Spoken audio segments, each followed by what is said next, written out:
A month that we hear terrible stories all over the world.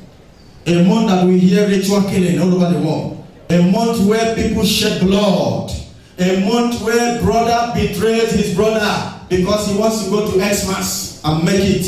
A month where sister betrays her sister. It is a month where we hear a lot of evil all over the world. And I want you to be careful. Say to your neighbor, be careful. Be careful. It is not everybody that is allowed to be in the presence of God. When Miriam and Aaron appeared in the presence of God, the glory of God overtook them because they were guilty. It was only Moses that was able to stand. So if you are here, you are a gossip, you are not allowed to stand in his presence. If you are here, you backbite, you hate your brother, you bear grudge in your mind, you are not allowed to stand in his presence. If you are here, you are full of pride. I want to tell us that there are only few people who are qualified to stand in the presence of God. Amen. Let's go to Psalm 24. I just want to start preaching. I don't have time because I have a lot of things to tell you now. That is why I must start on time. Psalm 24. Psalm 24. I want to read verses 4. Please, the teenagers, please, I want you to bear with me. I'm not forgetting you people. We have a lot of programs in our hand. I'll still get back to you. Teenagers, 13 years old to 20 years old. We will get back to you. Amen. Psalm 24 verse 4 says, he that hath a clean hands. If you look at verses 3, there was a question there, which was answered in 4. The question says, who shall do what? Ascend into the hill of the Lord. Or who shall stand in his holy place? Everybody look up and look at me. Who is that man that is qualified to stand in his presence? To ascend in his holy hill? That you are seated here, I want to tell you that your spirit is somewhere. Your spirit is seated in the heavenly places with our Lord Jesus, though your body might be here. And principalities and powers are under you. Because you are seated in heaven and then principality under you. Though principality and power, they might be in the air now, but you are above them because you are seated with Christ, and Christ is in God, and God is where? In top heaven. So those who are seated in Christ are those whose hands are pure. In verses 4 it says, he that hath a clean hands and a pure heart, not a defiled heart. These are the only people that have right to ascend into his holy hill. These are the only people that have right to stand in his presence. And what is the meaning of a clean hand? A clean hand is a hand that has never touched anything that is defiled. A clean hand is a hand that has never betrayed somebody. A clean hand is a hand that has never committed murder. If you are here, you commit abortion last month, and you are planning to commit another one this month, that means you know what you are doing. You are planning evil. That is not a clean hand. It's a defiled hand with blood. A clean hand is a hand that has never touched any stolen thing. A clean hand is a hand that has never bear false witness. And the Bible says it's only that man or that woman that has a clean hand and a pure heart. He is the only one that is qualified to do what? To ascend. And then he said, who had not lifted up his soul unto what? Vanity. Nor sworn deceitfully. Vanity, things of the world. Christmas is coming. I want to go to the highest beach in the world. I want to go to Burj Khalifa and spend Christmas. I want to go to 7-star hotel. Those things are vanity. If you lift up your soul unto those things, you have no qualification to stand in his presence. If you are here, you want to receive anointing here because you want God to prosper you with that anointing, so that you go and then lodge in 7-star hotel and pay $5,000 every night while you don't have a house in the village, while your parents are dying over there in Africa, while you have a lot of responsibility. Then you have lifted up your soul to vanity. And then that mouth that have not sworn deceitfully. How many people have you deceived? And how many people have you been able to connive with your friends to speak against? Are you sitting down here listening to me and you know your brother have a business that will prosper him?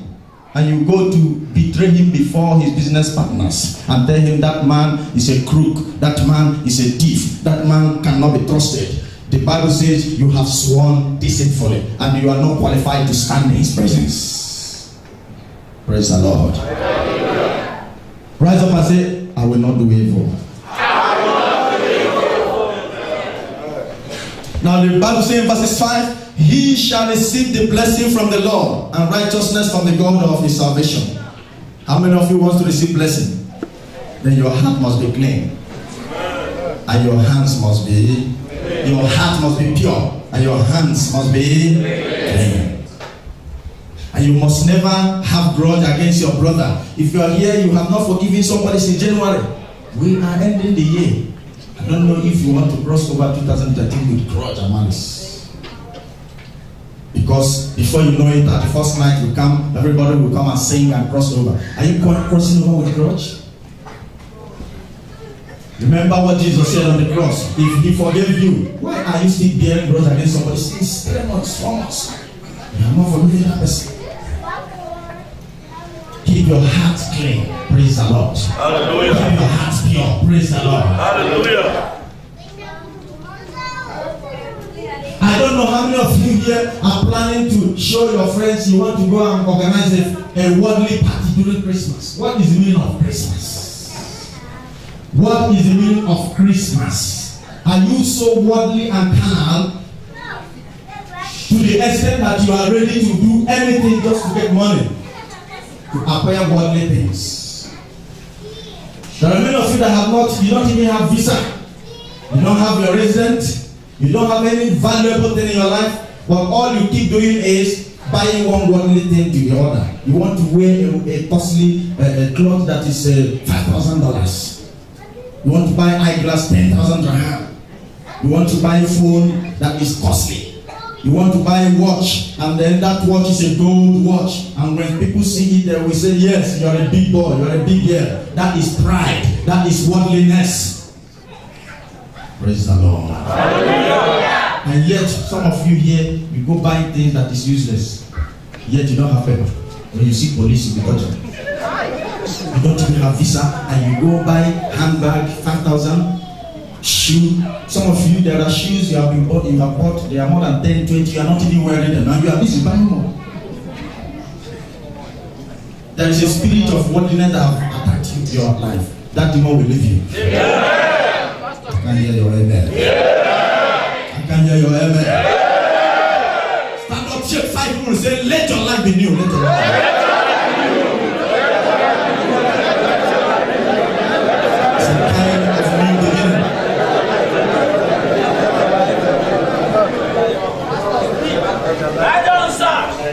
Somebody help me with the book of 1 John chapter 2. 1 John chapter 2.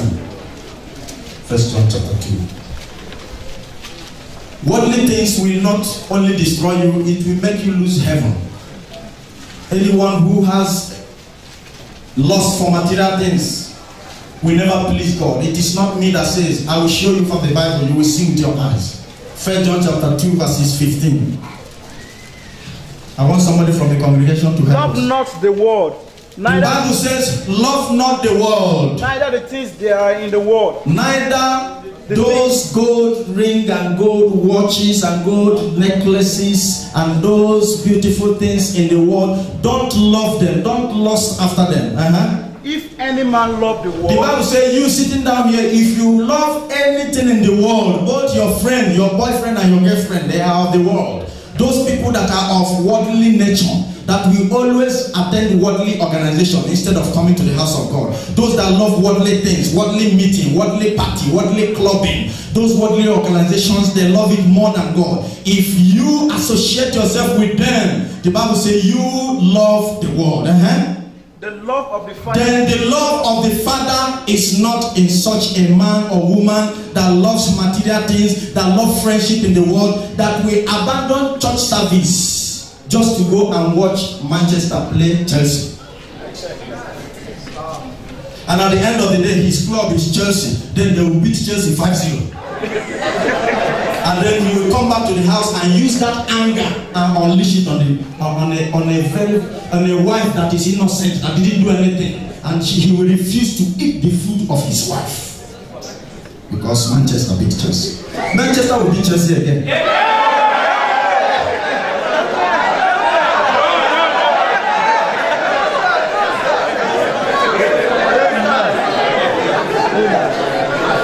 And that is what we call worldliness. And the devil will keep engaging him whenever there is no service. Then the devil will engage him with those things he loves. Because his heart is attached to the world. So the devil knows him. Listen, if you don't like cigar, the devil cannot push you to smoke. He can't push you to people who smoke. He will always bring that thing that attracts you. The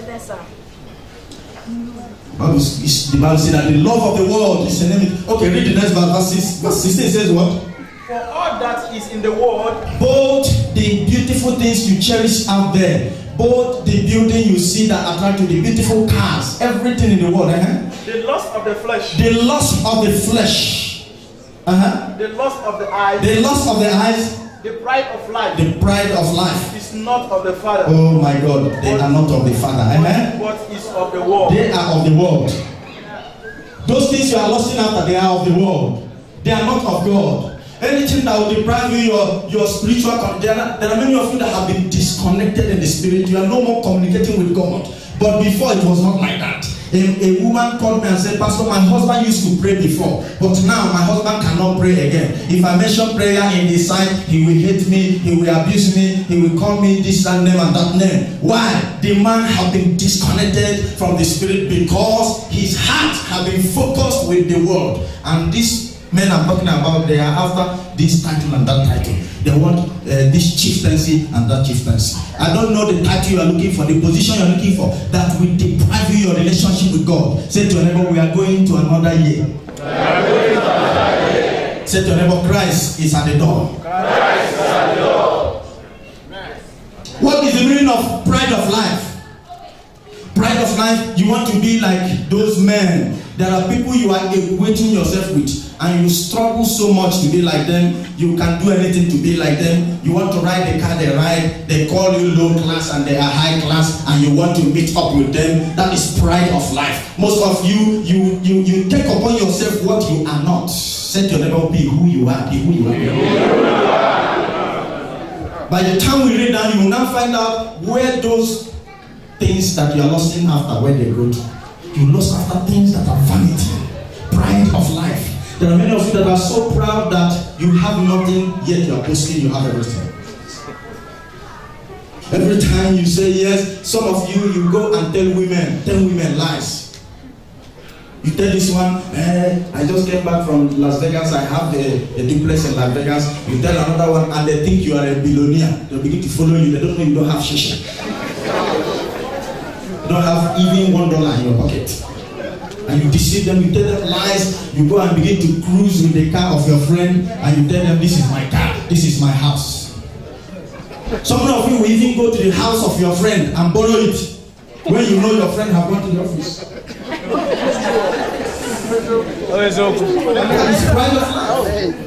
And so many of you are so proud that somebody called your brother in Christ give you 200 dirham in the way. Please, brother, just take this. I saw you just trekking. Just take it and transport yourself. You know you need that money. You know you have been praying for such favor. And you just tell him, I'm just warming up, I'm just exercising. No, that car is mine. I just like, and if God wants to expose you, the owner of the car will come here. And inside your mind, you're dying of hunger and you are praying, Father, please touch me to insist. And the man will say, please take this money. And he said, I insist to take. Okay, do you insist? Yes, I insist. Okay, no problem, but I don't need it. Yet you need it. Say to your neighbor, humble yourself. Say to your neighbor, stop dying in silence.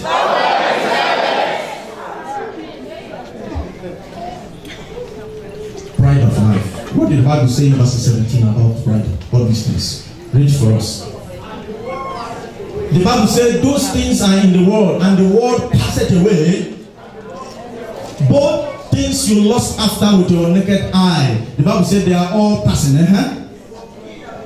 He that doeth the will of who? God. He that doeth the will of who? God.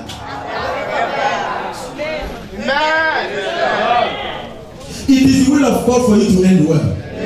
It is the will of God for you to prosper.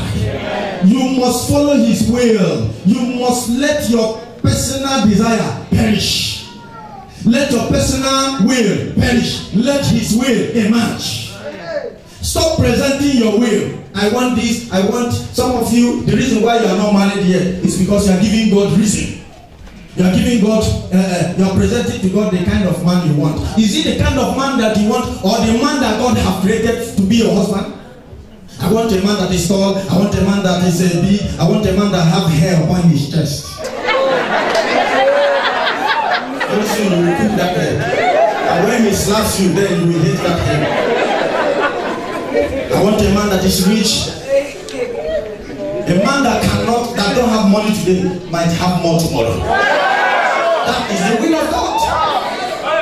And that is how many of you have missed your husband. Because immediately the man proposed to you, the first thing you will look at is his bank account. And he doesn't have a good car. What is he doing? And immediately you find out that he doesn't have anything. You denounce it. You don't even know if that man is your husband. And so many of you are so materialistic that anybody that gives you any worldly advice, you follow it. Say to your neighbor, even your mother and your father cannot save you. Say to your neighbor. Say the will of God. Stand up and shout, let the will of God in my life prevail. Let the will of God in my life prevail.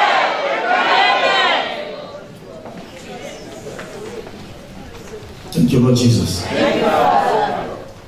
I'm preaching on what? New life. If the past is still haunting you, it means that you have been living in the past. I repeat, if the past is still haunting you, it means that you have been living in the past. Because as a child of God that is born again, the past is past. Even if you killed before, it's past. You committed abortion before, it's past. You committed fornication before, it's past. But if presently you are still living those lives, it means that the past is still there. But if a man be in Christ is a new old thing, and behold, all things shall become new. So many of you are going to churches where they deceive you. Don't mind that pastor. You can paint your leg, you can paint your nose, you can paint your face, you can wear trousers to church, you can wear short knicker and go to your boyfriend's house and cook beans for him. You can even do anything, dress anyhow. Don't mind those pastors. The holiness is in the heart. And that is what you want to hear. I want to tell you that that thing in your heart, you want to see it outside. That's right. If you are putting on trousers and paint your finger and then there is a prostitute there that dress like that, say if you are a child of God and you dress like that prostitute, then you are a prostitute. But if you are not a prostitute then and you are a Christian, a child of God, your dressing must demarcate and must differentiate. I'm not hearing your amen. Yeah. If I say the one that hit you, say amen. Yeah. I'm provoking you unto good work. Somebody say provocation unto good work. Good. If you are not provoked, you will not wake up. Yes. Rise up and shout fire wherever you are.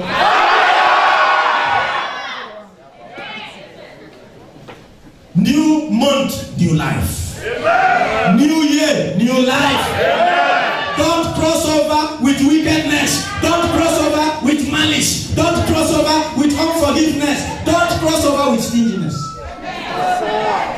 Amen.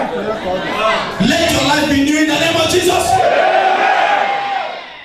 If you are here, you are planning to marry a second wife. Holy Ghost.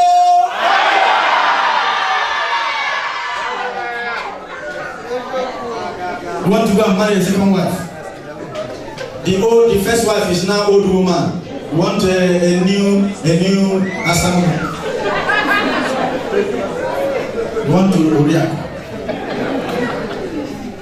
If you are a young man here, don't marry Oriaku, marry Odozia.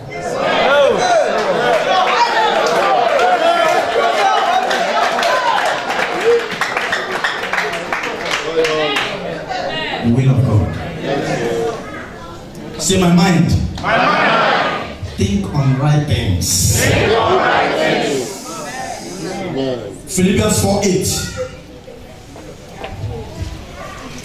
Before we anoint you, we must tell you that somebody who is living a wicked life, anointing will turn to curse.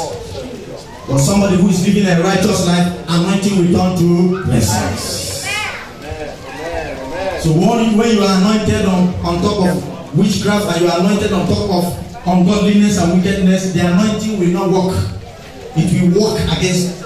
Instead of the anointing to work for you, the anointing will work against you. Philippians 4:8. I want to read myself. Are you there? The Bible says, finally, brethren, whatsoever things are true, whatsoever things are honest, whatsoever things are just, whatsoever things are pure, whatsoever things are lovely, whatsoever things are good report, if there be any virtue, if there be any praise, think on these things. Stop thinking on material things. Remove your mind from material things.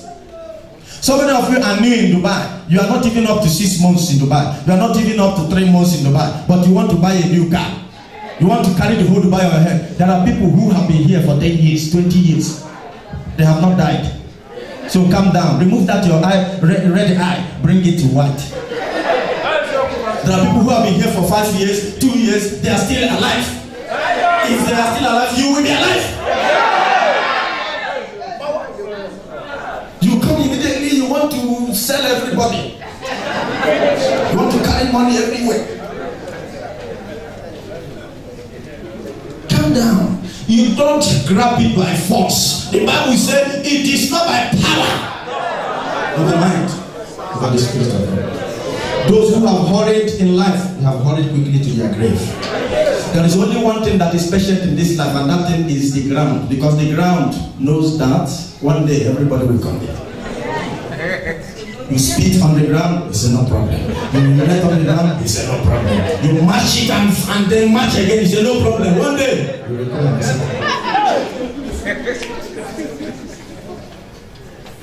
If God has promised you a great destiny, please wait. When the time comes, He will send kings all over the world. He will raise you like, you know, when the moon starts shining in the night, whether you are in America, or you are in Congo, or you are in Nigeria, or you are in Dubai, you will see the moon. When the right time comes, He is the Lord of hosts. He will command the host of the earth to come treasure in you. That amen is very important. Your amen is not born again at all.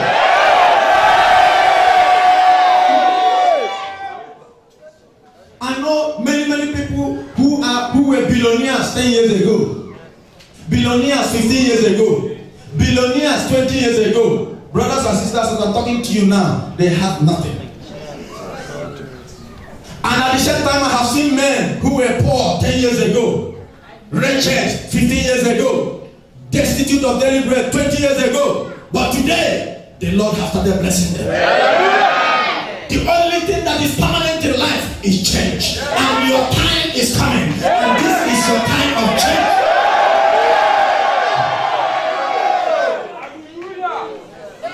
You don't go and sit down and begin to calculate how many of your mates. Oh, Father, why did you do me like this? My friend, the other one is married. The other one has chains of businesses. Nkechi is married with a dozen. And now I am not married. I don't even have a husband. I don't have a child. Why is my own like this? Listen to me. Negative confession is what the enemy wants, so that he will lay hold on an evidence to castigate you and to accuse you. And the Lord have given you the spirit of boldness, not the spirit of fear. He said in the book of Jeremiah 29 verses 11, I, the Lord, knows the thought I think towards you, that of peace and never of evil, to bring you an expected end. Nkechi might have dozen, but you don't know the end of Nkechi. But you yourself, God have declared, I know your end. I wish you end. You will end well. You must really end well. I am 45 years, I am not married. Listen, age is not barrier. The color of your skin is not barrier. You must stop worrying yourself, because there are many people that have died as I'm talking to you without fulfilling their destiny. Think on those things that are right. Stop mingling with friends who will deceive you and tell you, one of our sisters, as I'm talking to you now, the beast is after her. This is what is happening now. But I will not tell you who she is. The beast is after her. And the beast, she didn't know that it's a beast. She thought it's her boyfriend. It's a man. And the man has now revealed himself to her. And the man is about to give her the mark of 666 now. Because she have mark in her body. That was why anytime I'm preaching, I tell you all this thing, this tattoo you draw, you think it's a joke. That was what attracted the man. Some of you draw nonsense in your body. You draw snake, you draw scorpion, you draw a lot of things in your body. Those things are demonic mark. I'm telling you. Tell them. I'm telling you. You draw nonsense in your body. And when I say it, some of you become offended. Run away. Say to everyone, this is the end time. Be careful. I'm telling you that what is happening now, brothers and sisters, there is problem in the whole world. I told you people that there is going to be a war, and the signs have started everywhere. And you must be careful the way you live your life. Don't ever join those who will deceive you. Any human being that will deceive you will never come your way. 2013, everybody is praying for breakthrough, praying for long life, praying for goodness and mercy. It is a promise that God has given to those that fear Him, those that are the elect, those that are the chosen ones. But as I'm talking to you now, 2013, there is going to be a serious famine, because the economic system is going to be more dangerous. It's only those who are in Christ. It's only those who are in Christ. So if you are still benching or you are still outside Christ, come in. And stop pretending, stop being a hypocrite. Don't come to church and be bearing malice with somebody. Don't come to church to be a gossiper. Or you are here, you are a spy. You are here, they have sent you to be a spy. Tell them that Jesus is Lord, I will not be a spy. Amen. Change your ways. Amen. I said change your ways. Amen. I can't hear your amen. Amen. I said I can't hear your amen. Let's go to 1 Peter quickly, because of time. You have to be careful. Those of you who draw marks in your body, those marks you draw, they are demonic marks. And that is why you check yourself. No matter how you pray, you keep having bad dreams. Every night, demons must come, because that is a point of contact in life that gives them avenue to come to you. Amen. Amen. Peter, 1 Peter chapter 4. 1 Peter. Are you there? Yes. Let us read verses number 18. Okay, verses number 16 to 18. Are you there? Yes. He said, yet if a man suffer as a Christian, let him not be ashamed, but let him listen, everyone look up. It's a privilege for us to suffer in Christ. If there is any way you should suffer, it's in Christ. Those who suffer in the world will end up without no reward, but those who suffer in Christ will end up with great crown of reward. It is only in Christ that you find peace. No matter how you are persecuted, don't be ashamed. Don't be ashamed to carry the Bible. Don't say I'm ashamed, I don't want them to call me sister. So many of you, because of the life you live, if somebody call you sister, how are you? You become ashamed in your mind. So how can I answer sister? Your conscience will bite you. Or you are a brother, they say brother. That person that is calling you brother is calling you brother because he sees you in the church. But inside your mind, you condemn